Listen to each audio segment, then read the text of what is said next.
नमस्कार विद्यार्थी मित्रांनो।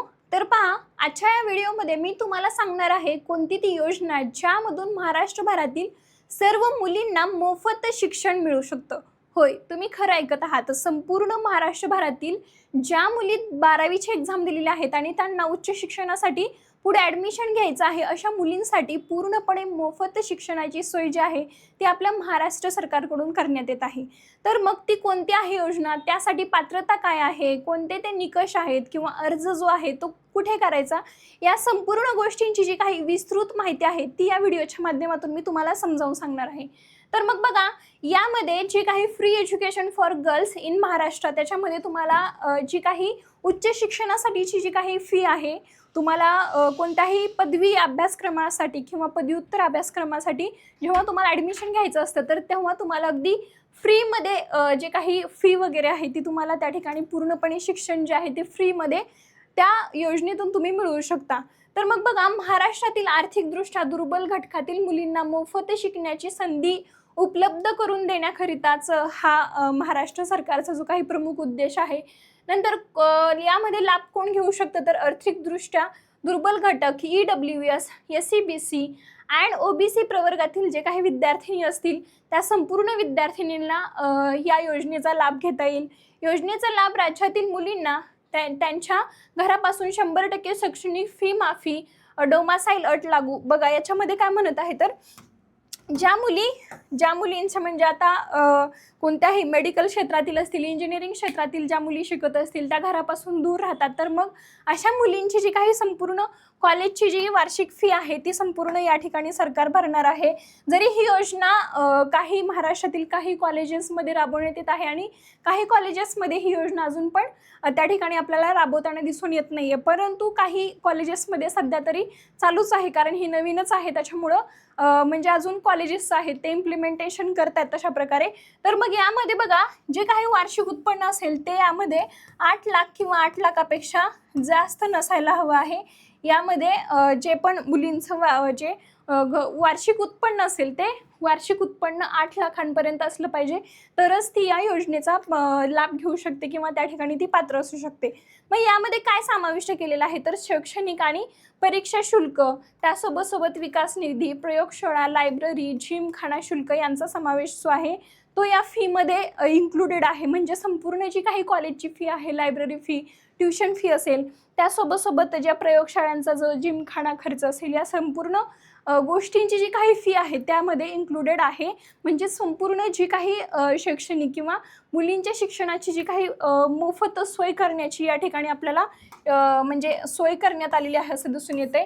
तर मग बघा, यासाठी उच्च शिक्षण म्हणजे घेण्यासाठी ज्या मुलींना पुढे उद्या चालून BSc करायचं असेल किंवा BA करायचं असेल, त्यासोबत BA LLB करायचं असेल, BSc इन सायबर सिक्युरिटी असेल, BSc artificial intelligence and machine learning असेल, नंतर BA इंटरनॅशनल जर्नलिझम असेल, बॅचलर ऑफ इंडस्ट्रियल ऑटोमेशन असेल, BSc, अशा प्रकारचे जे काही पदव्युत्तर अभ्यासक्रम आहेत, जे 12वी झाल्यानंतर पदव्युत्तर अभ्यासक्रम आहेत, यामध्ये तुम्हाला त्या ठिकाणी संपूर्ण फी जी आहे ती माफ होऊ शकते। मग त्यासोबत बघा, पदव्युत्तर अभ्यासक्रम म्हणजेच PG, ज्याला आपण पोस्ट ग्रॅज्युएशन म्हणतो, ग्रॅज्युएशन झाल्यानंतर पुढे MSc ला वगैरे कोणाला ॲडमिशन घ्यायचं असेल, त्यासोबत MSc आर्टिफिशियल इंटेलिजन्स असेल, MSc forensic science, cyber security, data science and scientific computing MCOM असेल, नंतर MA मीडिया अँड कम्युनिकेशन असेल, मास्टर ऑफ कम्प्युटर मॅनेजमेंट असेल,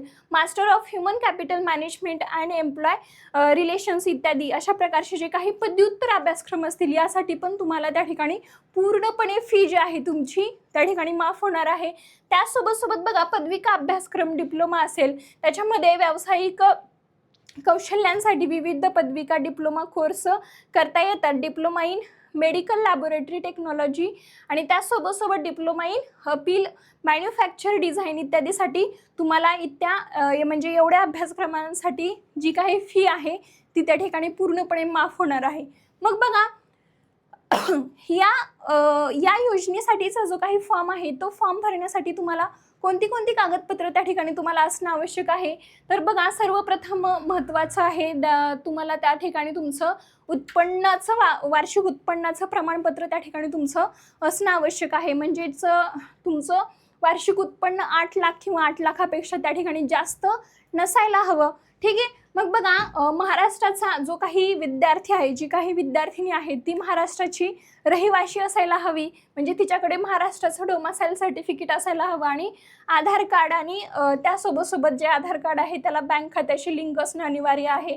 नंतर मागील वर्षाची गुणपत्रिका, म्हणजेच तुम्ही ज्या पण इयत्तेत, म्हणजे तुम्ही फर्स्ट इयरला असाल, सेकंड सेमला असाल, थर्ड इयरला असाल, कोणत्याही इयत्तेमध्ये तुम्ही शिकत असाल तर तुम्हाला मागील सेमिस्टरची किंवा मागील वर्षाची गुणपत्रिका असणं त्या ठिकाणी अनिवार्य आहे. त्यासोबत बघा, कॉलेजची फी रिसीट अँड बोनाफाईड प्रमाणपत्र, म्हणजे या ठिकाणी तुम्हाला कॉलेजची जी काही फीची रिसिप्ट आपल्याला कॉलेजकडून भेटते ती रिसिप्ट असणं गरजेचं आहे.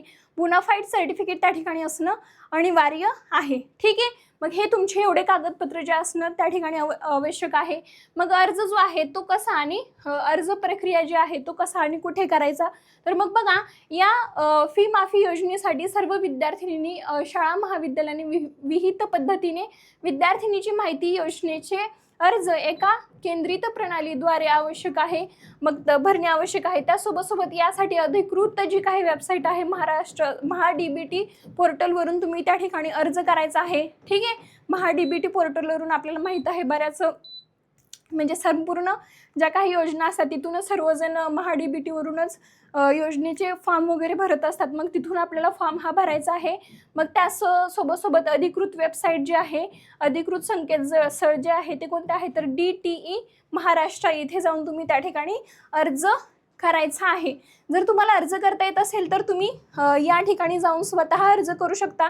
जर येत नसेल तर तुम्ही एखाद्या नेट कॅफेवरती जाऊन व्यवस्थित संपूर्ण कागदपत्रे वगैरे घेऊन जाऊन तुम्ही त्या ठिकाणी व्यवस्थित अर्ज जो आहे तुम्ही करू शकता. चला तर मग विद्यार्थी मित्रांनो, ही जी काही माहिती आहे, जर तुम्ही पॅरेंट्स असाल तर ही माहिती तुमच्या विद्यार्थ्यांपर्यंत पोहोचवा आणि जर तुम्ही विद्यार्थी असाल तर ही माहिती तुमच्या मित्रमंडळींपर्यंत जरूर पोहोचवा, जेणेकरून अशा विद्यार्थ्यांचा जे आर्थिकदृष्ट्या दुर्बल घटक असतील अशा विद्यार्थ्यांचा त्या ठिकाणी फायदा होईल. आणि त्यासोबत आमच्या चॅनलला, म्हणजेच ई-सारखी ऑनलाईन या चॅनलला जरूर सबस्क्राईब करा. व्हिडिओ आवडला असेल तर व्हिडिओला लाईक करा आणि जास्तीत जास्त लोकांपर्यंत शेअर करा. धन्यवाद.